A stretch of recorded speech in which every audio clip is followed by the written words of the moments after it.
बस स्थानकात 5 लाखांचे दागिने चोरी करणाऱ्या 2 महिला चोरट्यांना अटक. कोल्हापुरातील मध्यवर्ती बस स्थानकात प्रवासी महिला बसमध्ये चढत असताना चोरट्यांनी गर्दीचा फायदा घेत धनश्री पाटील यांची सोन्याचे दागिने असलेली बॅग चोरून नेली होती. या प्रकरणी धनश्री सदाशिव पाटील वय 25 राहणार मडिलगे खुर्द यांनी शाहूपुरी पोलीस ठाण्यात धाव घेत अज्ञात चोरट्यांविरोधात फिर्याद दाखल केली होती.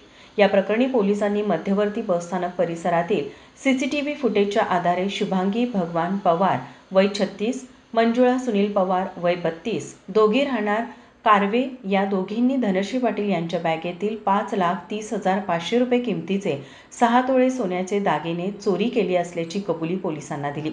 पोलिसांनी मंजुळा पवार व शुभांगी पवार या दोघा महिला चोरट्यांना अटक केली असून पुढील तपास शाहूपुरी पोलीस करत आहेत. या कारवाईत पोलीस अधीक्षक योगेश कुमार गुप्ता, अप्पर पोलीस अधीक्षक अण्णासाहेब जाधव, पोलीस उपाधीक्षक अजित टिक्के, पोलीस निरीक्षक संतोष डोके, सहाय्यक पोलीस निरीक्षक चेतन मसुटके, पोलीस उपनिरीक्षक आकाश जाधव, पोलीस उपनिरीक्षक अनिकेत कुंडले आदी पोलिसांनी सहभाग घेतला होता. माझा महाराष्ट्र न्यूज कोल्हापूर.